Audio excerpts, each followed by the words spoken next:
Hello everyone and welcome back to another week here at the Damage Report. Today being Monday, of course, we are obligated and will deliver a fantastic experience for you, courtesy of a little bit me, but mostly Francesca Fiorentini. Francesca, how's it going? Wow, yes, setting the bar real high. Hello everyone, happy Monday. I've never said that on this show, and first time for hate everything. that I just did. Because yes, it's the worst thing that anyone can say on a Monday. Well, I don't know. It's like it's approaching like making a reference to a case of the Mondays. It's getting into that sort of workplace thing.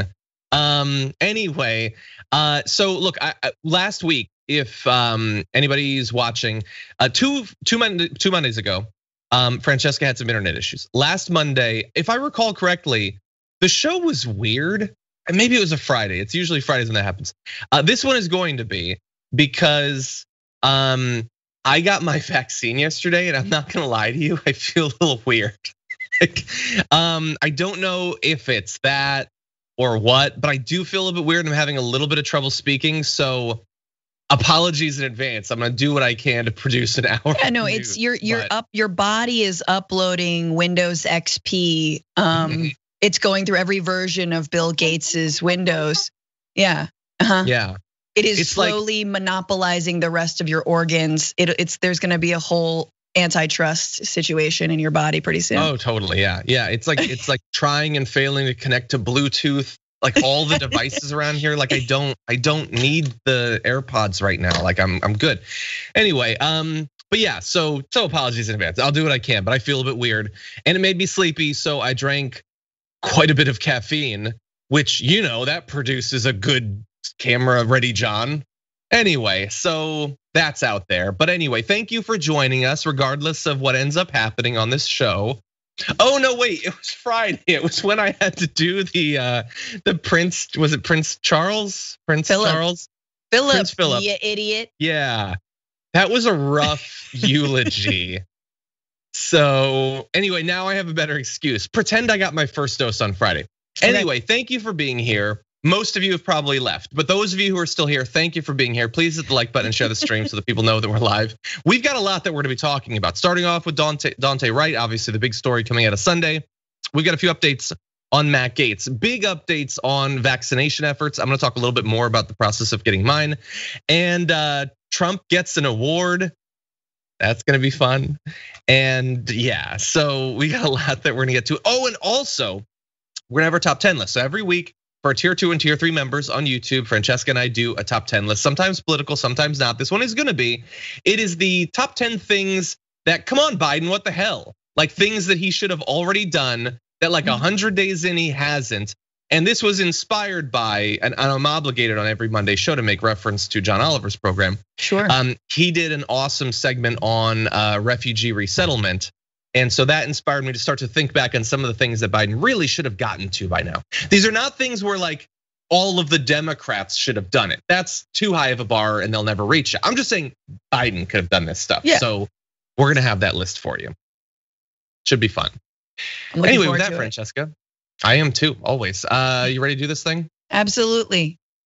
Okay, let's do it. Because America is absolutely the worst, we couldn't even get through a high profile case like Derek Chauvin's without having an incredibly similar and some recurring thematic ways issue, and in fact, very close by. And here I'm referencing the big tragic story coming out of this weekend. That is that police shot and killed a black man on Sunday during a stop for a traffic violation, part of the story we're gonna return to, sparking protests and unrest in a suburb just miles away from where George Floyd was killed during an arrest in Minneapolis last May. This is Brooklyn Center. The man killed by police was identified by relatives and Minnesota Governor Tim Walz as Daunte Wright, a 20-year-old. And you can see him here in this picture. Just want to get that out there because God only knows what pictures Fox is going to be running with later on today. So that's what he actually looks like. Absolutely tragic during a traffic violation, which we're going to give you more details on. Totally needless. The fact that it's so close there, just look, let's give you the details on what apparently happened. Brooklyn Center police said in a statement that officers had stopped a motorist shortly before 2 p.m. Sunday. After determining the driver had an outstanding warrant, police tried to arrest the driver. The driver re-entered the vehicle and an officer fired at the vehicle again during a traffic stop, fired his gun, which he put into his hand,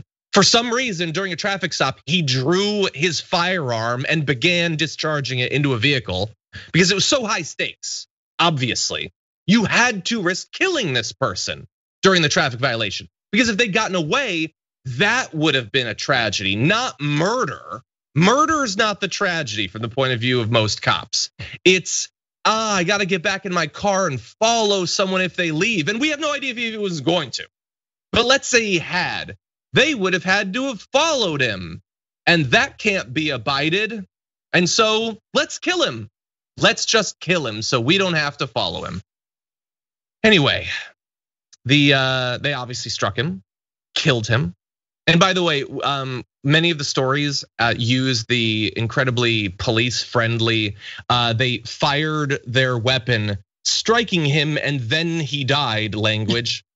They killed him. Okay, I don't know. I don't want to be an Ernest Hemingway about this, but I feel like we can condense those sentences, turn the passive into an active. They killed him. That's what they tried to do when they fired his gun, and they were successful. So since that was their goal and they nailed it, let's give them credit for the murder that they committed. And not sort of just pretend, I don't know, bullets go places and sometimes people die. Who's to say what causality is in this circumstance?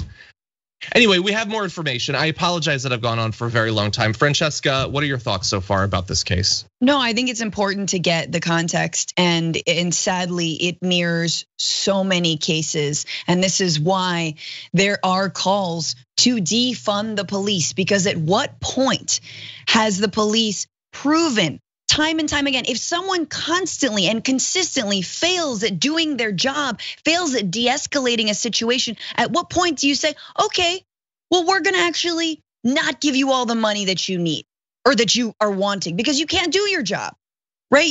We need to actually move this money out of that. You cannot be responsible for policing the streets. You are not responsible for keeping us safe. And matter of fact, maybe take away your gun. I'm serious about this. What would happen? Let's just try it. Let's try it for a week. Oh, you can still have a taser. You can still have a rubber bullet gun, which you have unloaded on unarmed demonstrators for, including in this case. But It is just, how many times do we need to be proven that the police have failed at their jobs, that they need to be radically reformed and remade? And how many more people have to die? How many more families? He's pictured there with his son, a 1-year-old. How many more families are going to be destroyed by this? So it is fitting that it's happening in Minnesota, because it proves that the police in Minnesota haven't learned. They haven't, or in Minneapolis. Are we in Minneapolis? This is Brooklyn Center, but it's not far, obviously. Right. It proves that basically, despite George Floyd being murdered, and despite the massive outcry and despite the Derek Chauvin trial, police haven't learned. They still haven't learned. And my question is, to you, John, to everybody, when will police be afraid? When are they going to be afraid to use lethal force? When are they going to be afraid of the consequences? And look, maybe Derek Chauvin gets off real easy. Maybe he gets the years that he probably deserves, that he definitely deserves, but it's systemic. It is bigger than this trial. It is about making sure that, this is gonna be, if he is convicted, one in so many cases where the police officer got off. Yeah, and look, obviously, when you talk about the prospect of convicting a cop, if they did it, then it's justice for them to go away. But I think that also, whether it's made explicit or not, it's the idea that should affect other cops and maybe change their behavior. But I don't know, will it? I have naive expectations sometimes for people's ability to learn from what's going on in the country, probably because I'm in a bubble of paying too much attention to the news. But when there's a rash of Karens, I'm kind of surprised when someone does something super Karenish. Wait, but didn't we just go through all this? Didn't you see how awful this was? And in the same way, after the killing of Floyd, you would think every cop has got to be thinking about this now, and that's obviously unrealistic. But how about if it was a couple of miles away? How about if you're a cop from that exact area and the trial's going on right now? Maybe you at least could be thinking about it, but no, apparently not. They're still just as ready to pull their gun at the drop of any plausible explanation for why they, at that point, has to kill someone. We need to talk about a relatively new show called the Republic, or UNFTR. As a Young Turks fan, you already know that the government, the media, and corporations are constantly peddling lies that serve the interests of the rich and powerful.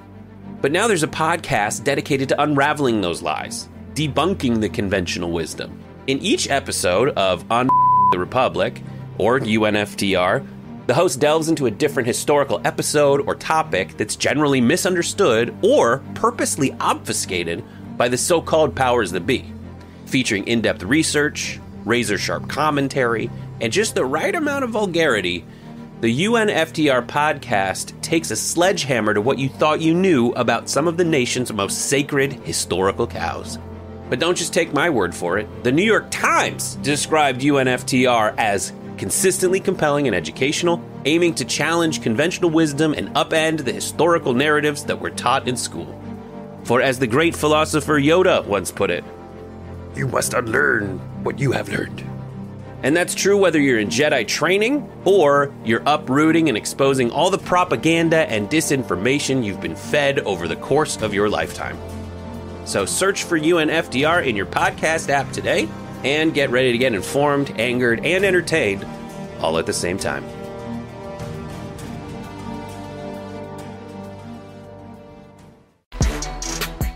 Now, as more and more information is coming out about the killing of Daunte Wright, we have more details from Mr. Wright's mother, Katie Wright, who told reporters that her son had been driving a car that his family had just given him 2 weeks ago, and that he'd called her as he was being pulled over. She said, quote, he said they pulled him over because he had air fresheners hanging from his rearview mirror. Ms. Wright added that her son had been driving with his girlfriend when he was shot. The police said a woman in the car had been hurt in the crash, but that her injuries were not life-threatening. Oh, but let's also add, you know what is life-threatening? Firing into a vehicle that she's in. That actually is quite life-threatening, but again, very passive. The crash, not the crash we caused by shooting the driver. That's not the thing. And not us shooting at her potentially. Anyway, Miss Wright said that when her son had called her, she'd urged him to give his phone to a police officer so she could give the insurance information. Quote, then I heard the police officer come to the window and say, put the phone down and get out of the car. She said her son had dropped the phone or put it down, after which she heard scuffling and an officer telling Mr. Wright not to run. Then she said someone hung up the phone. When she called back, her son's girlfriend answered and told her that he had been shot. So again, the cop is ready to lose it at the prospect that he might run, because if he runs, you might have to chase him, and then you might not get him. You know what you do have though? His car and a person who knows him. Again, what is the worst case scenario? That he gets away. That he gets away for air fresheners, you guys. Like this, your life is not in danger, but you know that that's what his lawyers, that's what the federal order of police, the police unions, that's what they're going to claim time and time again. But in no way is not providing insurance or having air fresheners on your rear view mirror, in no way does that pose any danger. In no way. And that's the other thing, is that, again, it is not about the stop. Like John said, I mean, you think about the amount of Karen videos, and I don't know, when you said that, it reminded me of the fact that like, if Karens were black, they wouldn't be alive.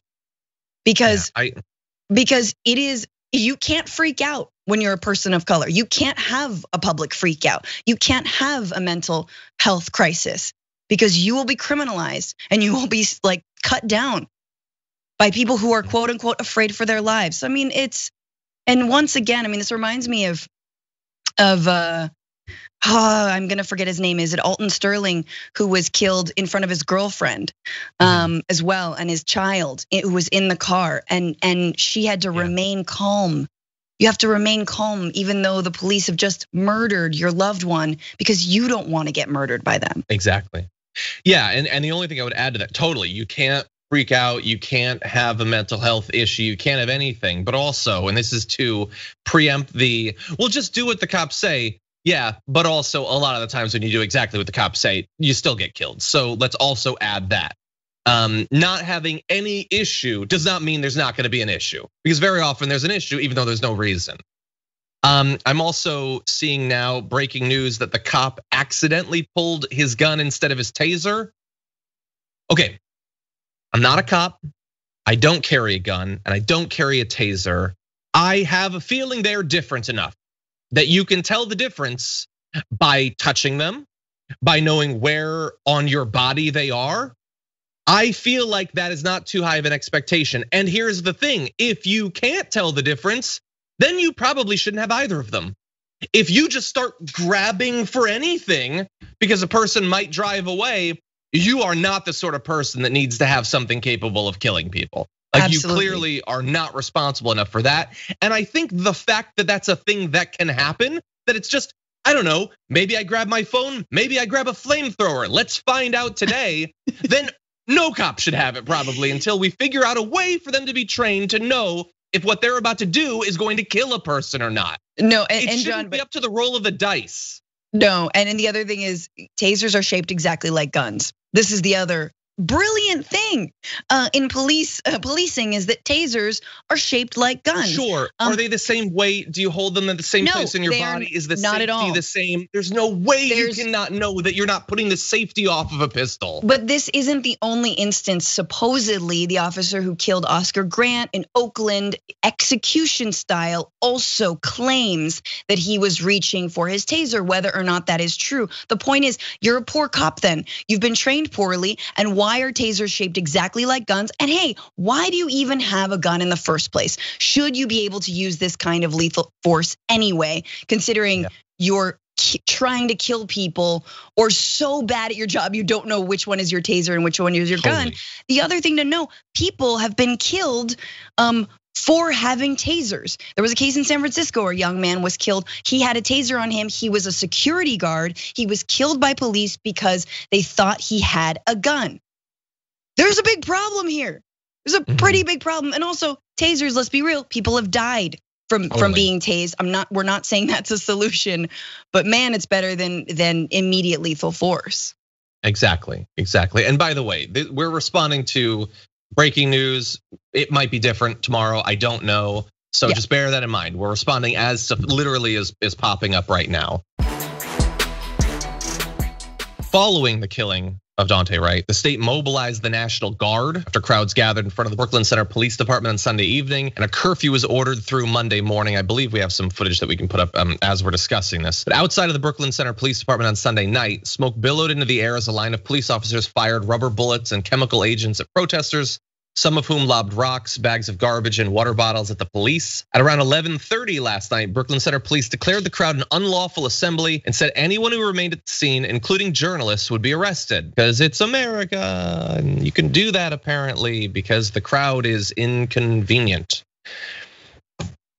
Anyway, so I am assuming that there's probably a similar situation there right now. We'll find out more as the day goes on. I would assume that barring some sort of far quicker than normal response to this from the police department, a far quicker than normal response that's actually serious and takes into account all that we've been discussing here so far today, it is likely that that same sort of protest will continue to manifest there.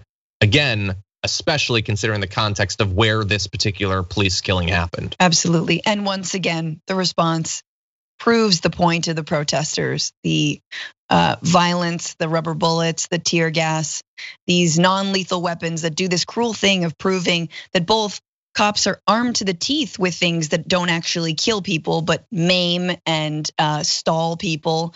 And also that they are willing to use violence when faced with non-violence, whenever possible, really. It's almost like they have too much money. It's almost like it, but don't know, because you're getting closer to defund. It's just, this is the narratives, the conversation. No, it's so bad, Francesca, that not only should we not do that, we shouldn't do anything. In fact, it's it could like endanger an incumbent in 6 years or something. We should just let the killings continue. That is unfortunately a parody I am doing of virtually every Democrat. Absolutely. Not all of them. There are some good ones, but more than there should be. So look, we've been giving updates as they've been coming. It is possible we're missing things. That's sort of one of the costs of doing a show like this live. I apologize, but we will be sticking with the story. I'm sure we'll have more on tomorrow's episode of the Damage Report, and you can expect that Anna and Cenk will be talking about it on the Young Turks as well. I would guarantee that.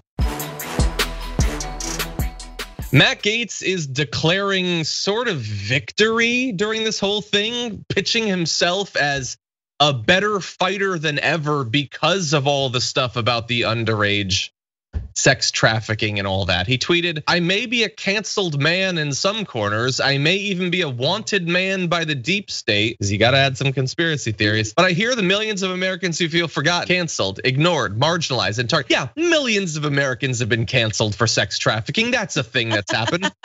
"I draw confidence knowing that the silent majority is growing louder every day." But here's a suggestion. If this majority that you speak of has an issue, it's not that they're too quiet, it's that they don't vote enough, dude. That's why you lose elections, you dunce. Anyway, he's canceled in some corners. Great follow-up question from Cody Johnston, who says, "Canceled for what, Matt?" Yeah, he left that part out. What was it? I remember something about like Venmo or tuition or young girls. What was it again? Anyway, so Francesca, of course, they've got to be like, "I'm fighting more than ever, right up until the minute I'm forced to resign." I love how he's like canceled in some corners. Like what corners is he uncanceled in? You know, like the corners of state penitentiaries and Mar-a-Lago and Epstein's Island. Epstein's Island, totally uncanceled. Probably Neverland, wherever Michael Jackson had that little circus. There's a lot of places he is not canceled in. But there's another thing that he's doing here, which is like saying that he's a wanted man by the deep state, which is a little bit of a hat tip to Q people, which is like, here's the thing about Q people. Aren't they supposed to not like pedophiles or believe that Democrats are secretly pedophiles and they're ordering kids off of, I don't know, Domino's menus? Like the whole, like, isn't that where we're going? But no. Oh God, wait until you find out what a stuffed crust is. John. I apologize. Very good though. Very good. Say anything. Very good. No, you're 100% right. But to be fair, devil's advocate, the QAnoners think that he has been falsely accused of pedophilia, which is their thing. It's not fair for the deep state to be doing it. They're supposed to be asserting with that evidence that people are pedophiles. Sure. Even though apparently Q is some sort of like deep state military intelligence apparatus, i.e. a dude who lives in Japan and runs 8chan. But yeah, no, it's ridiculous that like he's got to drum up this support, and then it's like, I don't know, like who's growing more confident? Like 38-year-olds who want to date 17-year-olds, they're everywhere. Actually, they're everywhere. They're men who can't date women their own age. That's what they are. It doesn't make you cool. Makes you a big old loser and potentially wanted for sex trafficking. And so yeah, just loser-ish, loser. Just, I mean, I like, you look at Matt Gaetz and you're like, damn, dude, damn, just damn. But I can't say the words that I want to, but I'm just like, not allowed to. You're just posing with 17-year-old girls, like, cool, man, you're cool. Okay. He's trying to keep a Florida version of a stiff upper lip to reassure his base that he's a fighter, which leads to like Twitter accounts like this: Matt Gaetz, Florida man, fiance for now, firebrand, America first. Firebrand? Is there any more shallow substance-free designation than firebrand? What does that even mean? Anyone who self-proclaims themselves, I mean, oh God, he called himself a firebrand. Oh God, what if it just said Matt Gaetz, Florida man, fiance, please call me T-Bone, America first. Like, no, you don't call yourself a firebrand, you idiot. Also, he tweeted out a One America News article. Representative Matt Gaetz vows to fight for America amid ethics probe. Ooh, you love to see some hard-hitting journalism. Not even pretending.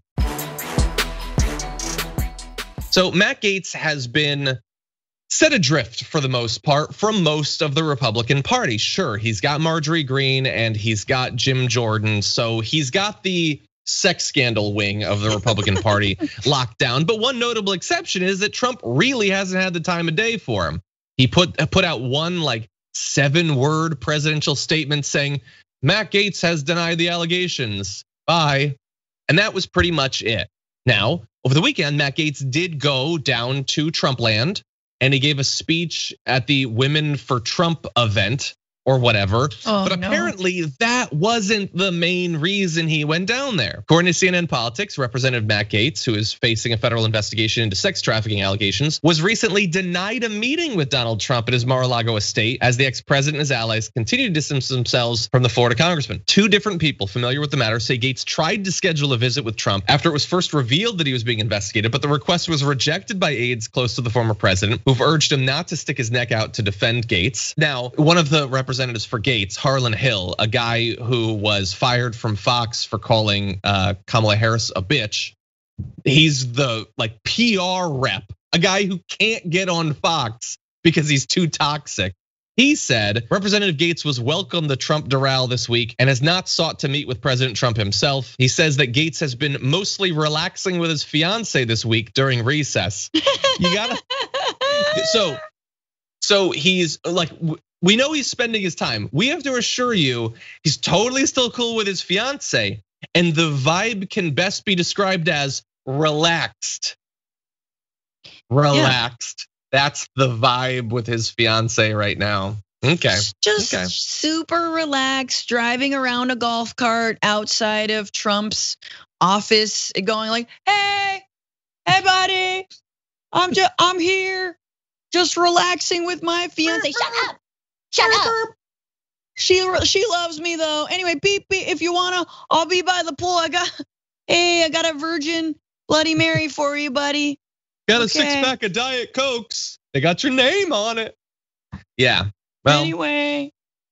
Another statement was put out by a representative for Trump saying Gaetz did not request a meeting, quote, and therefore it could never have been denied. Okay, so look, I want to explain PR and speaking to these people because the Harlan Hill one was bad, but this is worse. So Miller's statement is supposed to send the signal that no, they're totally cool or whatever. But Gaetz, we know that Gaetz and Trump talk on the phone. That's what they do. They're very close. You saying that Gaetz has never requested a meeting, thus it couldn't be denied. That is the coldest, I almost swore, the coldest stuff I can imagine right there. So Gaetz, totally cool with Trump, knows in your depiction, he knows not to even try to talk to Trump. And Trump obviously hasn't tried to talk to Gaetz. You're saying what we're saying. They're not talking. That's what you just demonstrated. He's the biggest ally to Trump imaginable, more than Barr, the guy who started the investigation into Gaetz. Yes. So you're just confirming it. And by the way, so he was at that pro-Trump thing. Aide saw this last-minute speech as the attempt for him to just be around, basically like Francesca was just pantomiming. It's if you're just in the area or whatever. So pathetic. Defend but that's what me, he's got. That's what he's got. Here's what I'm gonna say, John. I think it's been weeks, and you and I haven't talked about Matt Gaetz. Surprisingly, Sure. Very sad that I haven't been on when you're talking about him. But I guess the week that all of this broke, he was maybe talking to Newsmax about potentially getting a job, and he was, potentially moving on to, the grift of right-wing media. And I think that's been closed off at this point. I'm willing to be proven wrong, of course. I don't believe these companies actually have any morals, but I think that the only place, if you truly think about the only place that a predator can still get a job is in the United States Congress. That's really it. It's elected. OAN won't hire him. No, they're not gonna touch him. It is being elected to Congress in the beautiful state of Florida, where I guess many people already wanna lower the age of consent. And they're like, whatever. Yes, I always use Cash App to pay for my sex workers.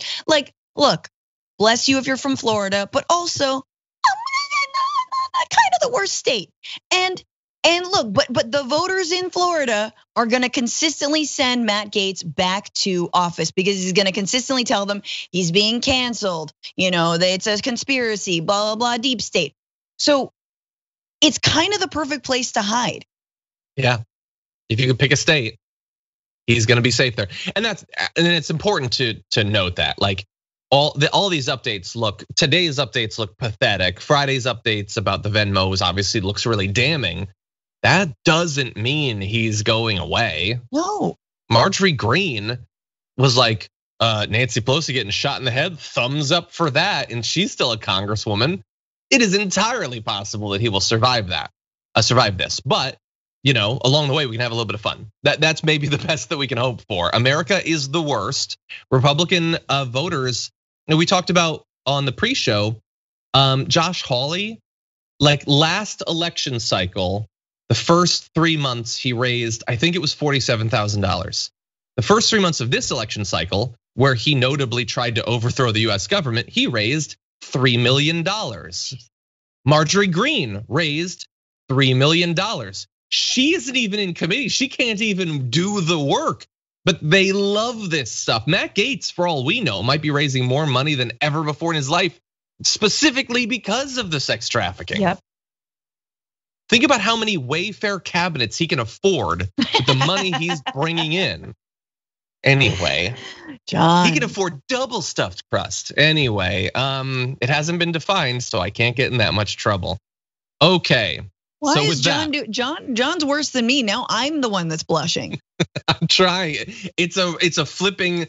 I get the vaccine. My new superpower is doing to you what you do to me. Got a few good bits of news on the pandemic and vaccination. The most important by far, and you've probably seen this reported all over the country. I got the vaccine. And that's the most important thing. Also, one of our producers is gonna be getting the vaccine later on today. I believe Franny is gonna be getting it soon. I hear Anna's gonna be getting it soon. How awesome that so many people in so many states increasingly have access to it. Unfortunately, many don't want to get it, but it's great for those of us who want it. So, Francesca, I know you're close to it. Are you excited? Yeah, I'm excited as hell.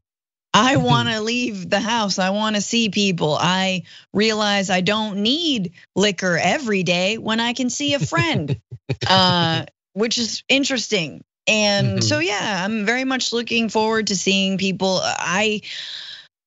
I think at this point, though, it's like we know that there aren't really very many side effects other than feeling crappy, and we would have known by now.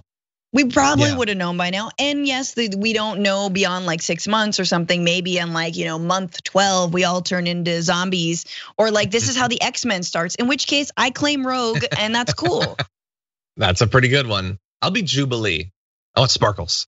Anyway, and yeah, the side effects of feeling crappy, like sure, some people get bad side effects. My wife had really bad arm pain from Moderna. Right now, I feel a little bit weird, and probably everyone can tell. But I want to put it in perspective how bad I feel. It's only so bad that I'm not even sure if it's that I got the shot yesterday or that last night I drank champagne and ate a bunch of Americone Dream ice cream. It could be either, honestly. I'm not sure. That's how I feel. A little bit hungover and a little bit like I had too much ice cream. Maybe it's the vaccine. Maybe it's the Ben and Jerry's. I don't know. How much did you pay for the champagne? It was actually a gift for our move. So nothing, actually. Okay, so then I'm gonna say bad champagne is the worst hangover. That will give you a bad hangover, that is true. Now, almost as important vaccine news is that, as reported by Cyrus Chapar, on Saturday, America administered 4.63 million doses in one day. That is amazing. Not too long ago, it was 1 million a day average. That is huge. More than 500,000 doses higher than the previous record, the previous Saturday. And that means that as of Friday, and obviously we now have like 8 million more people since these numbers, more than 112 million people across the US, or a little bit more than 1/3 of the population have received at least one vaccine dose. And as of Sunday, at least 22% of the country's population had been fully vaccinated. So about 1 in 5 Americans are totally done with this thing, and about 1/3 have received at least one dose. That is good. Even better, though, is that more than 78% of people aged 65 and over have received at least one dose of the vaccine, and 60% have been fully vaccinated. That is obviously the main reason that the death numbers are dropping as much as they have, and that as cases go up, which we'll get to, the deaths haven't been shooting back up like they have in past spikes. It's because we've done a very good job of vaccinating the elderly. Yeah. This is like some golden years, that sci-fi movie Cocoon. They are loving it. This is like a renaissance. Older people they're loving life, going out, partying, and I say good for them. Yeah. Screw young people. Right. Young people have had their own run. They've been spreading the virus. Now it's the old's turn. The old. And I love that they're doing it. And I get it. Like, they're obviously really scared, but almost 8 in 10 have received at least one dose. That is like Werther's original level acceptance by the elderly in America. That they're like, no, I like it. I do that to me. Yeah, that and BBC dramas. It's that at BBC dramas is just exactly. I love it. Love watching Downton Abbey and sucking on a hard candy. Anyway, other good news: fewer than 1 in 28,000 people who've gotten a vaccine, or less than 0.004%, have reported severe, serious adverse reactions. And by the way, the vast majority who do, and it is rare, do so in the first 30 minutes, generally when they are still being watched at the site where they can be tended to if they have it. But again, 1 in 28,000 is a very low chance of adverse reactions. So that is good news. On the other hand, the US has averaged more than 68,000 new COVID-19 cases every day over the past week. That is about 20% higher than it was the previous week. So cases are still high. In some states, hospitalizations have begun to go up, which is very worrying considering the vaccination. Deaths seem like they're pretty consistent. So again, that race continues, but we're getting more and more good information, and vaccination is opening up to more and more people. The fact that California is a huge populous state now, if you're generally old enough that you'd be watching this show, you can probably schedule and go get it in the next few days. That is very good news. Yeah. No, it's huge. And it is scary though to think about 68,000 cases, right? And I am curious more specifically about where those cases are coming from. And again, a lot of the initial cases were about workplaces and workplace safety, and a lot of folks who are not able to work from home, which people should and are still doing if possible. So as we move out of this, John, there's just going to be so many questions about who is being protected. I mean, the same folks who have been being exposed to the virus, essential workers, they're going to continue to be the ones who are exposed and fall ill with the virus as well. How are they being protected? And how can we prevent, the next virus, the next pandemic? It's going to be a thing. So good on Biden for rolling this out. Good on Biden for kind of making good and surpassing the promises of vaccination when he first took office. Now I want to see, and I know there is in the infrastructure and the budget, sort of the annual budget, more money for the CDC. I want to see that. I want to make sure that if this happens again, that we're not going to be missing ventilators in hospitals. And I guess the other thing would be 2 things. 1, a plan for national health, and 2, a plan to rapidly reduce climate change and all of the things that lead to these viruses leaping to humans from bats and rats and all the other stuff. So huge questions, but yes, so happy that more people are being vaccinated. Very much so. Great news. Every once in a while, we give you updates on how the international vaccination effort is going, and obviously not nearly as well as it is in countries like the US and the UK, Israel, and others. Recently, the World Health Organization has estimated that of the more than 700 million coronavirus vaccine doses that have been administered across the globe so far, just 0.2% have gone to people in low-income countries. Inequity that experts warn will persist unless rich countries end their obstruction of an international effort to suspend vaccine patents. Now, this is a disaster for a lot of reasons. And I think that if you're watching this show, probably just morally, it probably enrages you. But pragmatically, there are some issues here as well that we're gonna get into. But first, the Director General of the WHO says that there remains a shocking imbalance in the global distribution of vaccines as pharmaceutical companies cling to their monopoly control over technology that was developed with large infusions of public money. I mean, sure, people are dying around the globe, but the important thing is they make profits. On average, he says, in high-income countries, almost 1 in 4 people have received a vaccine. In low-income countries, it's 1 in more than 500. Let me repeat that. 1 in 4 versus 1 in 500. I mean, we know that there is inequality in virtually every area of life in the economy and society. This is about as bad as I've ever seen the gap between 2 different countries. As many as 60 countries, including some of the world's poorest, might be stalled at the first shots because nearly all deliveries through the global program intended to help them are blocked until as late as June. So close to 2 more months before the deliveries start. And then eventually they get them. And then eventually they can distribute them and start administering them months from now. And how many deaths from now internationally, Francesca? How many more people will get sick and maimed and die because we got to get it first in a country that has done everything it can to convince people, oh, it's kind of suspicious, maybe you shouldn't get it anyway. American exceptionalism right there. If ever your right-wing family members or yourself, you want to complain, you think this country sucks, there you go. We can do literally everything wrong and still be first in line for the vaccine. Yay. And I want everyone to remember that, countries in the global south, it's not just like poor countries that are like super, where people live in huts and like yes, there are those countries which actually have relatively low amounts of COVID, but there are sort of middle income global south countries, whether even Brazil, whether Argentina, whether in India, these are countries that have the capacity, were they to get access to the IP to these to Johnson & Johnson, to Pfizer, were they able to produce the vaccine on their own? Absolutely can. They have biochemists, they have laboratories, they can do this stuff.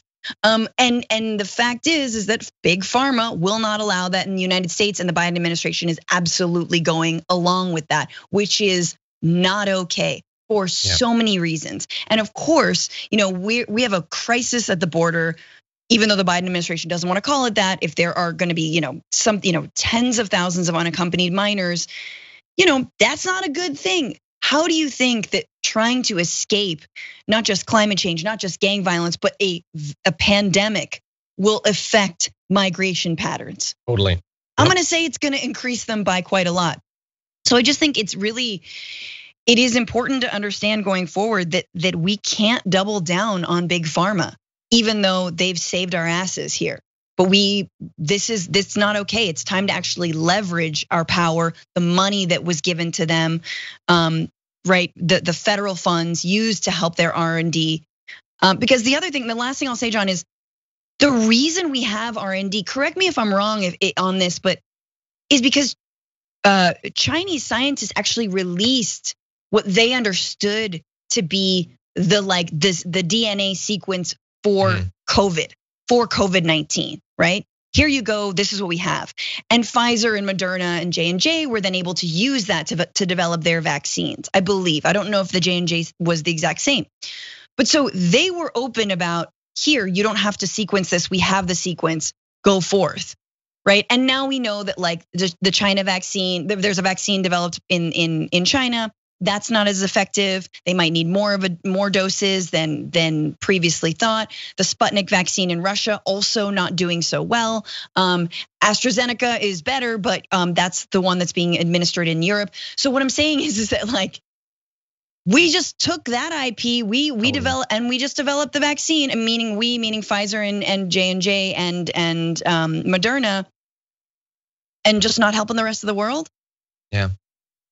Yeah, and it might be easy to think, some people, because everybody, when it comes to like public health, cares most about people like them, might think, okay, but us first, and then, but is it? And then, in theory, once we've capped out in a couple months, where the people who haven't gotten it don't want to get it, will the factories continue pumping it out at the same rate to start shipping it internationally, or will they transition to something else? Yeah, I don't know. We'll see. Anyway, I want to jump to the last graphic for the return to the pragmatic point that I want to make. This is from Dean Baker of the Center for Economic and Policy Research. Says, what are we going to do if a new and more deadly vaccine-resistant strain develops in Zambia or Burma? I don't want to hear another chorus of who could have known from our intellectuals who missed another huge one. Let's get it right this time, even if it means having to do things a little differently. Our leaders are not forced to take a vow of incompetence. And remember, it's not like the only way you can do any good is to vaccinate every one of these countries exactly as much as we're vaccinating ourselves.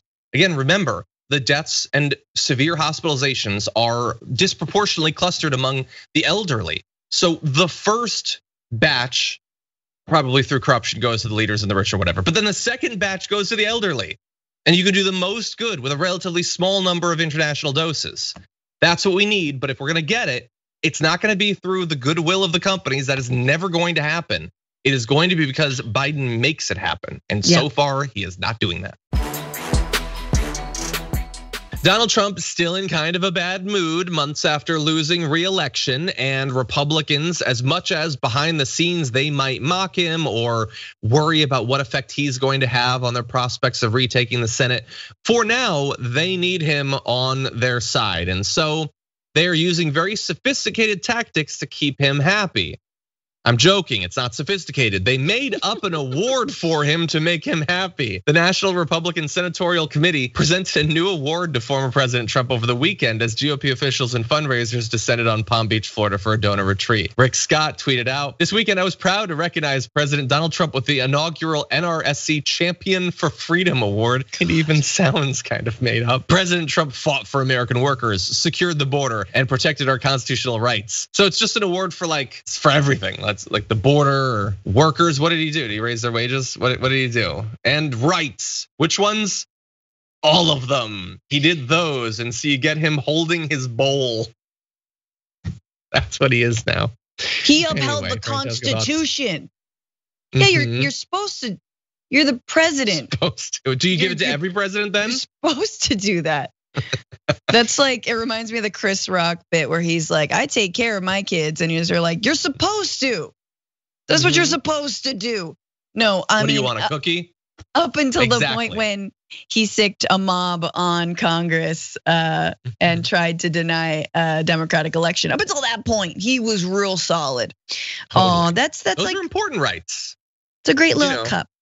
It's a great bowl. He's gonna put, what do you think? Candy? I'm saying wrappers. He's gonna put wrappers in that bowl. Wrappers for burgers and stuff like that. Perfect. After upholding the rights, there was a message with jelly beans. That's actually, I would love to have that. Now he upholds this bowl, so it's Twitch. Anyway, yeah, look, but here's the thing. To continue on the Chris Rock thing, but he does want a cookie. And more importantly, he needs a cookie. And that's almost too good of an analogy, because apparently in 30 Rock, they gave someone a fake cookie award to make them feel better.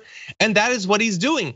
And the thing is, this is actually not the lowest Trump has gone, because while that award might be like just sort of cynically made up to make him feel better, a participation award, at least it does exist. He's got the bowl. Generally, the awards he gets don't even exist as much as that one. Like, for instance, when he boasted about getting the Bae of Pigs award, which notably doesn't exist. Or when he kept claiming for years that he was Michigan's Man of the Year, that award doesn't exist and nobody knows what he's referring to. Or when he, for the first time, was on Time magazine, except that that's made up and Time asked him to take it down because that's not a real one. The dude is so willing to just make up in his mind awards that one's gotta feel realer than anything I've legitimately earned in my entire life. This is so funny, but also, don't you feel like it was a family member that gave him these awards? Because think about trying to gift something to Donald Trump. He hates everything, he hates you. So you're like, yes, honey, this is the Bae of the Pigs award. That's Melania, obviously. Here you go. It is a trough full of Diet Coke and cheeseburgers. The Bae of Pigs. Now you eat like the pig king you are. You know, like that's Bae, you are my Bae of my pig. It's gotta be tough. And then the Michigan's Man of the Year. Okay, Michigan's Man of the Year. Eric had a whole poster made. It was like, it was Trump's head on like some fit body, some bodybuilder, right? And then it was like, hey, Dad, look, you're Michigan's Man of the Year. That is your body. Oh my God. Did he? I'm not gonna go down a certain road. Yeah, it's, oh God, it's so sad. It's so sad. Love me. Hug, do I get a hug now? No? Okay, cool. I'll just go eat some wrappers in your bowl. And jelly beans mixed. Jelly beans. I just don't live your life this way. Like, you give people awards for like there are, there are, live your life this way. No, don't. Don't. And I mean, don't live your life that the people around you come away with the belief that this is how they should treat you. Like there are lifetime achievement awards, there are all sorts of things that are genuine, like, let's look back on all that this person's accomplished. That's not what this is. This is just come on, like the Republican Party. Don't start a third party, please. It would just be devastating to us. So here's a bowl. If we give you a bowl, how about a cup? A mug? A stein? What about a flask? Will you not start a third party if we give you a flask? That's all this is. At the close of last week, Tucker Carlson just did the great replacement theory on his show. This white supremacist idea that the Democrats or Jewish people or I don't know, somebody is bringing in immigrants to replace white people. That was a couple of years ago a crazy, unacceptable thing that you would only find on places like Stormfront or maybe Breitbart. Now, Tucker Carlson said it, and it's kind of news, that he has openly accepted and is now spreading this white supremacist talking point. And by the way, Holocaust deniers online, like these white supremacist organizers, are giddy about the fact that he did this. Now, I feel like I have to cover this. I am not just mentally ready to listen to him speak. So we're not doing the video. I'm just gonna read it. So that's my present to you on this Monday. Thank you. He said, now I know that the left and all the little gatekeepers on Twitter become literally hysterical. If that's not what the word literally means. Literally hysterical if you use the term replacement. If you suggest that the Democratic Party is trying to replace the current electorate, the voters now casting ballots with new people. Yeah, what happened with the voters who cast ballots last time? Didn't the Democrats win? Anyway, with more obedient people from the third world, but they become hysterical because that's what's happening actually. Let's just say it, it's true. I mean, everyone wants to make a racial issue out of it. Oh, you know, the white replacement theory? No. This is a voting right question, because he cares about that. I have less political power because they are importing a brand new electorate. Why should I sit back and take that? The power that I have as an American guaranteed at birth is one man, one vote, and they are diluting it. No, they are not allowed to do it. Why are we putting up with this? And notably, I just want to throw this out there. Some people haven't put up with this replacement. So they've gone and shot up synagogues, or for instance, gone to Charlottesville and chanted, Jews will not replace us, or you will not replace us. Some people haven't put up with the immigration, so they go to a Walmart in Texas and they start killing people. So Tucker, there are some people who won't put up with it, but you know that because you're trying to appeal to those people with your insane white supremacist propaganda on a daily basis. So again, we're not gonna show you the video, but Francesca, that is what he said. Yeah, and I think it is important to cover this. I think it really is important to call a white supremacist, to understand what he's doing, to exactly draw those connections that you were drawing between the Christchurch shooter in New Zealand, who echoed this exact same replacement theory BS. But let's talk, because he's couching this in voting rights, right? That's exactly what he's doing. He says we don't want to import people who will replace us at the ballot box. Let's think about American history when it comes to importing people. Yes, American history is full of importing people to do free manual labor and then never giving them voting rights. That's the point. And in fact, descendants of those people, slaves, are now still fighting for their right to vote. And the Republican Party and conservatives are still trying to disenfranchise descendants of the slave trade, people who were meant to be imported into the United States, but never given the ability to vote, never given full citizenship. So what the F are we actually talking about here?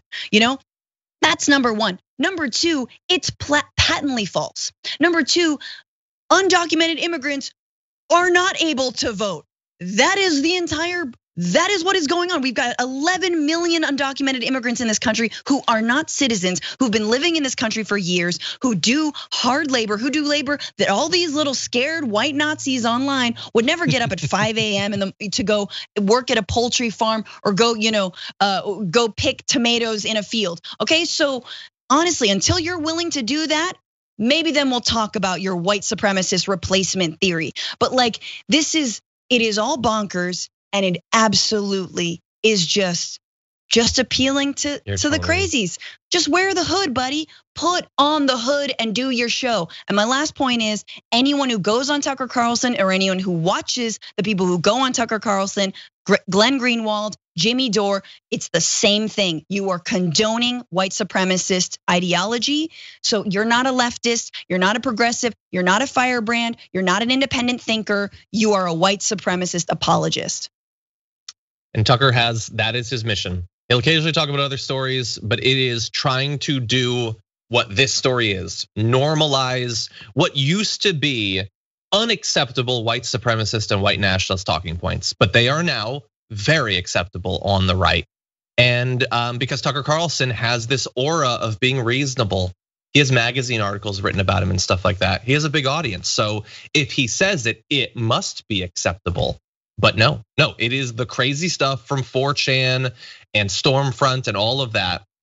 And I totally agree. Have the balls to wear the hood at the very least. Like, be the Nazi that you want to be. Stop hiding it, you little. I'll say baby. But yeah, but he won't. He has to hide it. Maybe that's a good sign. Maybe that's a sign that Fox isn't ready to have an explicit, just to have swastikas on his desk. Maybe that is still a bridge too far. We'll see in 4 years if it still is. I just want to finally add, if you don't get why this motivates people to deadly violence, it's because of what's sort of just lurking in the background of it. Because it is replacement that he's talking about. But that isn't what they're actually describing after all. I have a desk. If I get another desk, even an illegal desk, I haven't replaced my desk. I just have more desks. When you replace something, you get rid of the other one. The other one's gone. Now you have this instead of that. He never actually describes how white people are being replaced, but you are supposed to believe that you are being wiped out. It's consistent across all of their stuff. You're being canceled. Like, you're gone now, you're done. There's nothing for you. That's not true. Nothing, even in the crazy stories they talk about, actually say that. But that is what they will always make their followers believe, that they're about to be wiped out. That, as they said during the BLM marches, there's gonna be black mobs marching through the streets with guns coming for them. They're always supposed to be terrified that they're about to be wiped out, even as they continue to have outsized political power. Yes, that being said, if someone offered to swap Tucker Carlson for a taco truck, I'm so there. Like, watch a bit of it. Just swap it out. I mean, look, you want us to go there? Let's do it. I say deport Tucker Carlson. That's right. Hashtag deport Tucker Carlson. We don't need you. We don't want you. And no, we won't be sending our best elsewhere, but just go, just leave. I don't know where you'd send him. I'm assuming based on his skin tone and whole thing, the country from Frozen, I guess. I don't know where it's from, but yeah, I mean the Epstein Island or the Fire Festival forever. I don't know, one of them islands. You can hang out with Matt Gaetz. Apparently they have dinner already, even if he doesn't remember it. Hello everyone, and welcome back to the weekly top 10 list with me and Francesca Fiorentini. How's it going, Francesca? Hi. I have a dog in the room. I'm gonna be taking care of little Carl for a bit, so God only knows what he's up to. I can't see him, that scares me. But what we do have is a top 10 list. So thank you to everybody for being tier 2 and tier 3 members on YouTube and having access to this.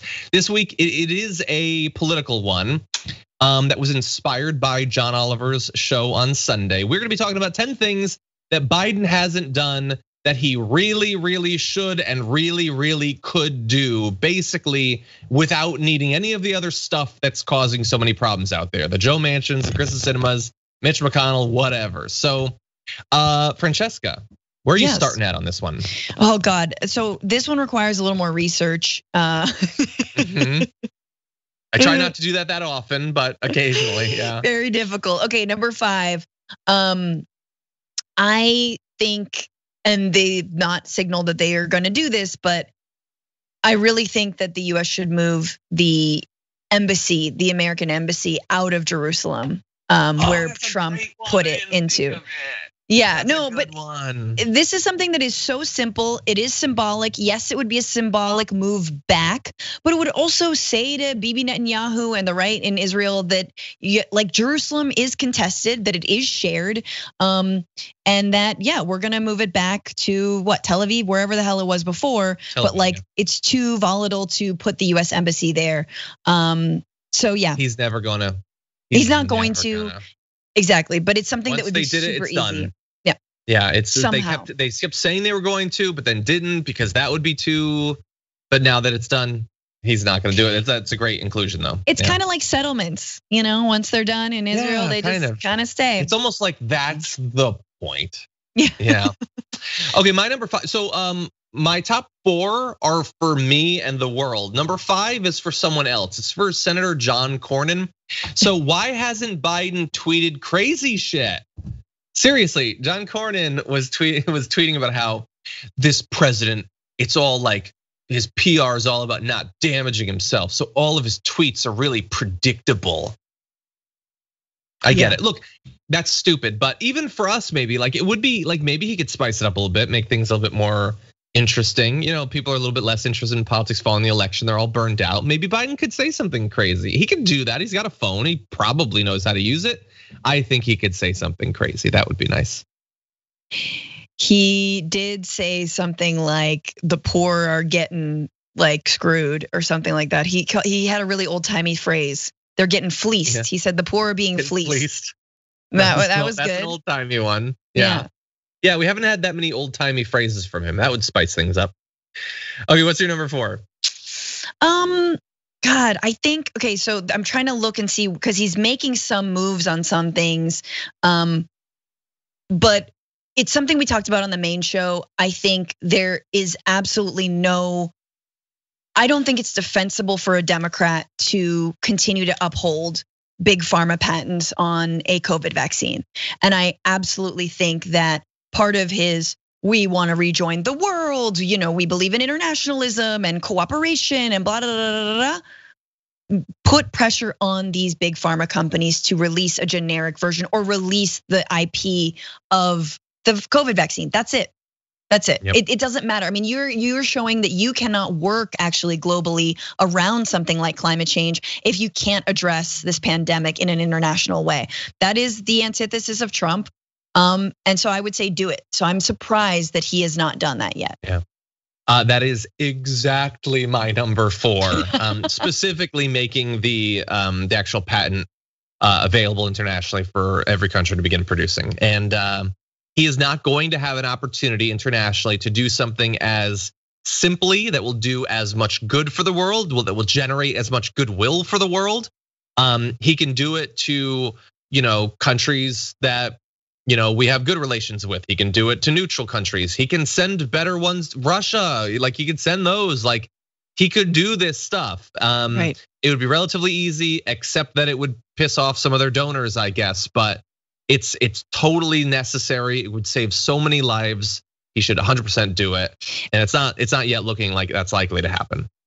And the last thing you exactly put your finger on it. It's a flex, right? Like, the United States is not used to not using anything but military power when it comes to international stuff. But like to say, no, here you go, here's the vaccine. Like it's a flex. There's a reason that Russia is sending like a very symbolic amount of their not that great vaccine to countries all over the world. It's because it's their version of soft power. It's their version of being like, well, we're a superpower. So if the United States wants to do that, I think they should do that.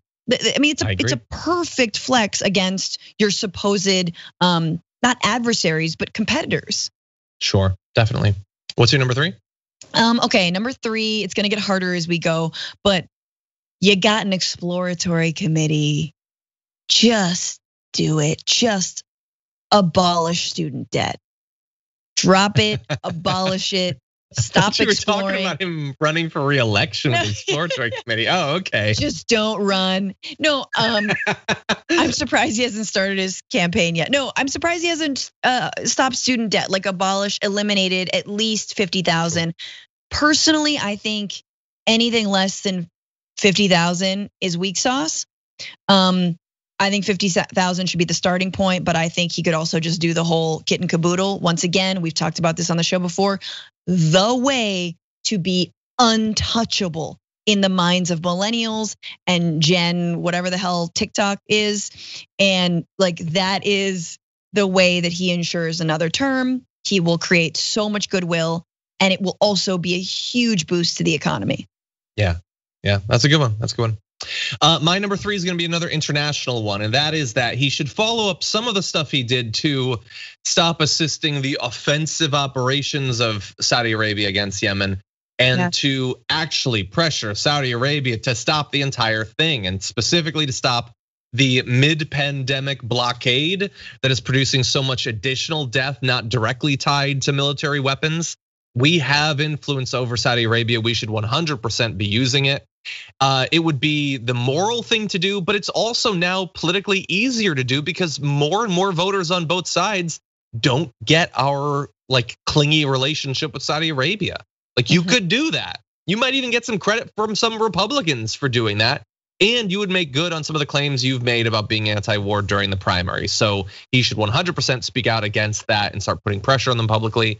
And so far, it hasn't really seen it done. Specifically not about the blockade anyway. Totally. Okay, what's your number 2? 2 similar to that, but with Latin America. Look, part of Obama's legacy, if he's trying to make good on the Obama legacy, was easing travel restrictions between Cuba and the United States. I think that Biden should absolutely go back to that. It was a victory for the Obama administration. I believe he was even part of those negotiations. So dropping that, the travel restrictions is so important. And then similarly in Venezuela, get off the coup train, buddy. Just stop it. Anthony Blinken is continuing very similar language that Mike Pompeo had when it comes to Cuba, and like being very concerned about democracy and and like I had a talk with Guaido. Who's Guaido? I don't know. He called himself the president. So just stop with the coup stuff in Venezuela. Stop trying to overturn Nicolas Maduro. Like if you want to work to put pressure, work with other countries around it. Like again, in terms of like sanctions and blockade, that does nothing but punish the, it doesn't punish Nicolas Maduro, just like blockading and sanctions against North Korea don't punish Kim Jong-un. They're all sitting pretty, they're eating, it's fine. It punishes the poorest, it punishes the people who don't have access, punishes like the not wealthy. So yeah, Venezuela and Cuba, easy once again to reverse course. I agree, that's a good one too. Great international ones from Francesca today. My number 2 will be international as well, and it was actually the stimulus for this top 10 list. That was John Oliver's segment updating us on what hasn't been done to actually allow more refugees into the United States. So Biden has said for a long time he's going to raise those numbers. We told you about how abysmal Trump's numbers were, how they got lower and lower every year.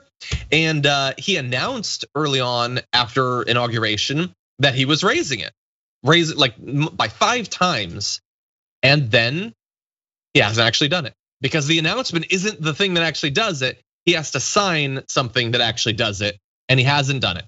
Why? Nobody knows. Jen Psaki won't explain.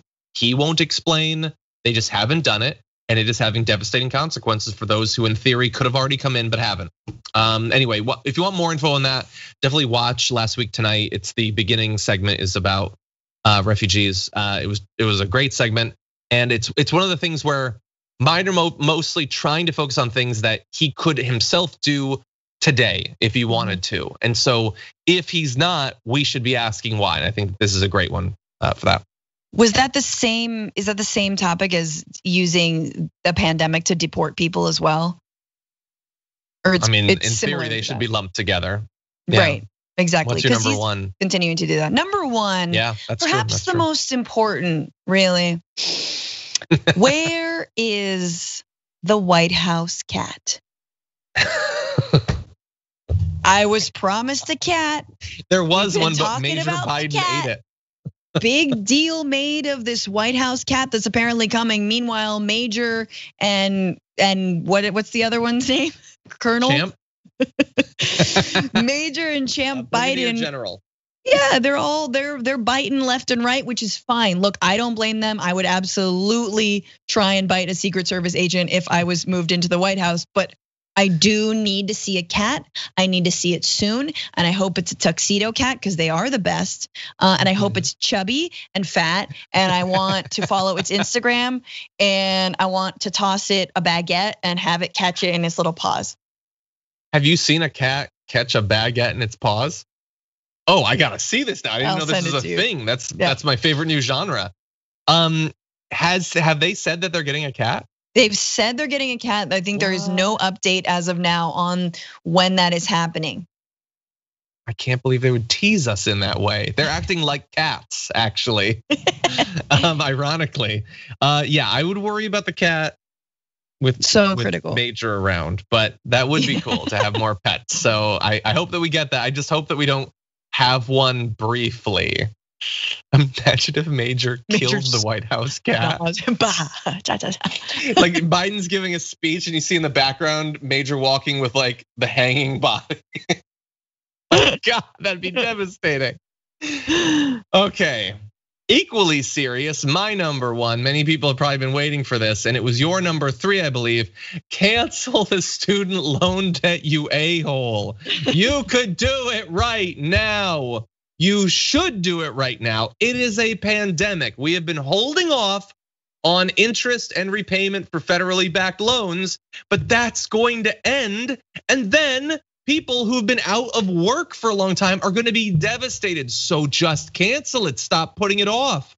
You could easily do it. There is nothing you could do that would be a more immediate stimulus to the economy than canceling student loan debt. Yes. And also, like if you didn't care about any of that, as Francesca points out, think about the goodwill that would generate with the voters. Like if you actually wanted to get voters to like you, there's nothing you could do immediately that would be as successful as that. And he could do it today if he wanted to.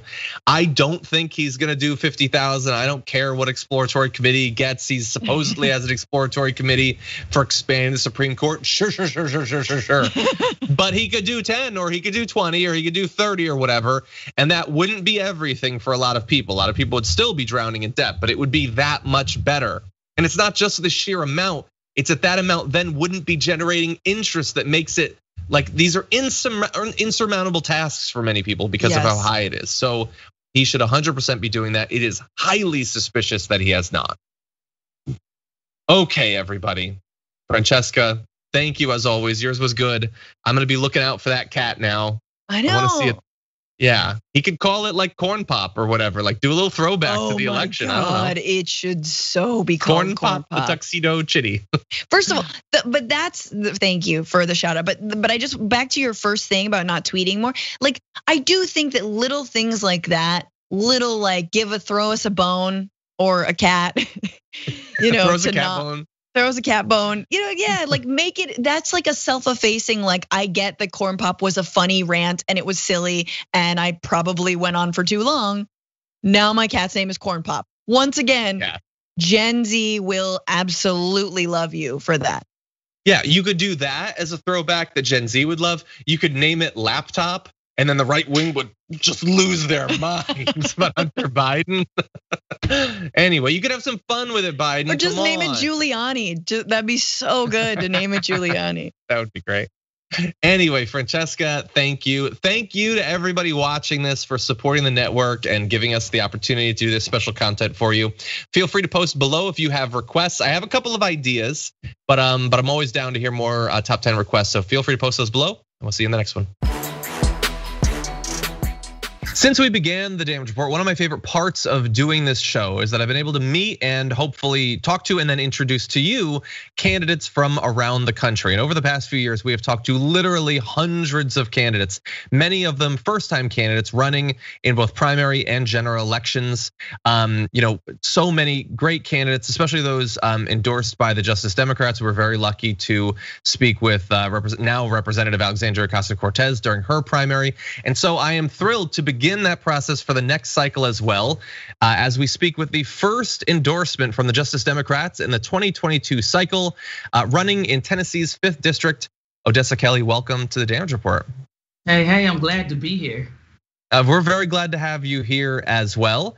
And so, hoping to speak with you as this race goes on, and there is a bit of time. Your primary is in August 4th of next year, which is late, and there are side effects of that, but it does mean that you have more time during that primary election. So if you could introduce yourselves to our audience, we'd love to know more about you.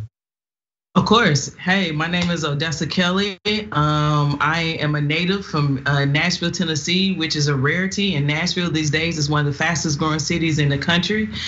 I came from a working class background and community, and I went through public school my entire life, played basketball at Tennessee State University, graduated from Tennessee State University, and got a job working for the city. I worked for Metro Parks and Recreation for almost 14 years of my life.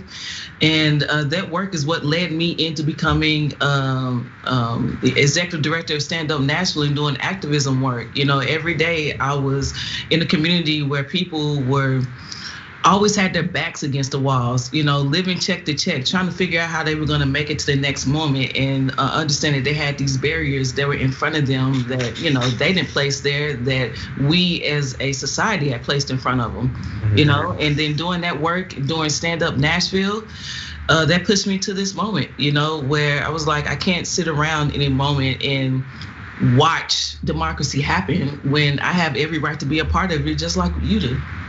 Exactly, and you are running in a primary, so there is a current representative, Jim Cooper, a conservative Democrat. So tell me about the decision not only to run, but to run in a primary against this particular Democrat. What made you want to do that? Yeah, I think it goes back to this past year was eye-opening. I think 2020 showed us not just who we are around the pandemic and around racial tensions, but how we don't respond to crises well, and how we have been putting, fiscal notes and pocketbooks in front of humanitarian needs. And I just didn't want to let that happen anymore. People need to be centered in the middle of the process, and people also want to have leadership that I'm inspired by and leadership that I can trust. I'm tired of having leadership that's always the last person to do the right thing.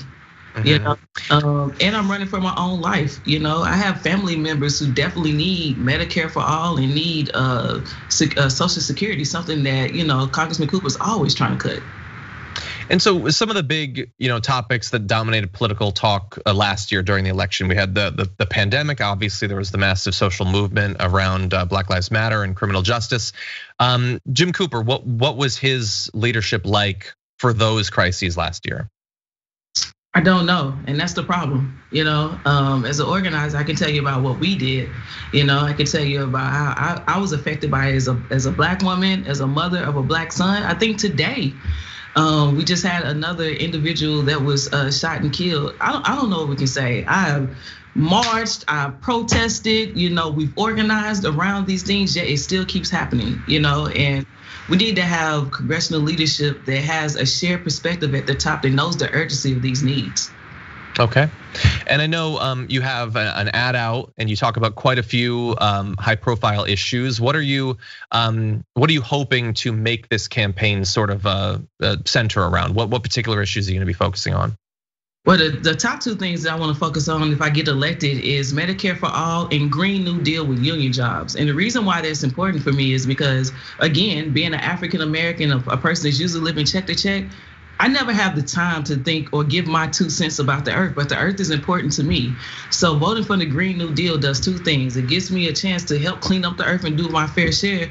And also it helps build pathways out of poverty for communities that usually don't have those, And Medicare for all after this past year, I think we had over 500,000 deaths. And a lot of those could have been avoided. So those would be the biggest two things. Another thing too is I want people to be able to see themselves and hear themselves, when they have someone in the congressional leadership that's speaking on their behalf. And then that's who I am. I'm someone that has a shared perspective of people who are on the ground every day just trying to make it. Okay, so whenever I have a candidate on, I do research about them, and I saw an article about you from Fox News attempting to very early get out and define you as being pro-political violence because of some comments, including a reference to you wanting to smack the blank out of, I believe it was Ted Cruz, which is Less incendiary than many of the things I say about Ted Cruz on a normal week. What do you think about that? Obviously, political violence is a big topic in America over the past 6 months or so for obvious reasons. How do you respond to that sort of criticism coming from Fox News? I think it's rich, I think it's a lesson to really be careful with the words that you say, but to clear the air, I think it was right after Trayvon Martin had died. I went to an event that was people that was impacted by his murder, and at that event, all of a sudden these people just started marching in with some bow ties, and I looked up and it was Farrakhan there. So this is a person I only usually see on TV. So I just tweeted out like, Farrakhan is here, And that was considered very inflammatory. Yeah, you stated a fact. Yes, so I want to make sure, I know that we're very early on this process.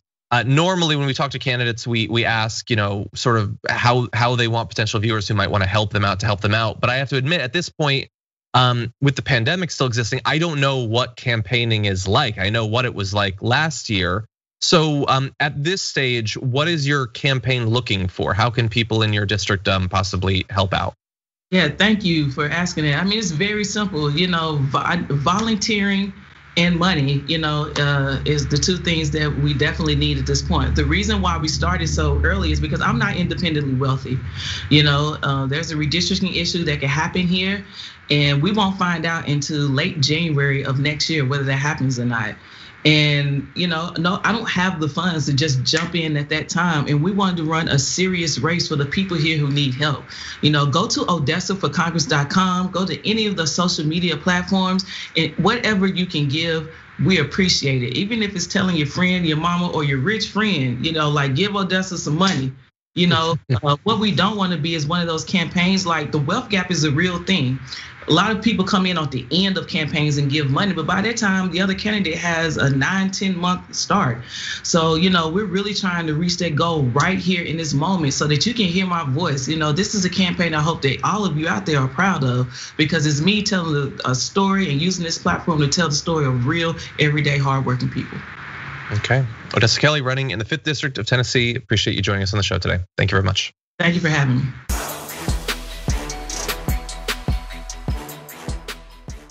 Thanks for listening to the full episode of The Damage Report. Support our work, listen ad-free, access members-only bonus content, and more by subscribing to Apple Podcasts at apple.co/TYT. I'm your host, John Adarola. I'll see you soon.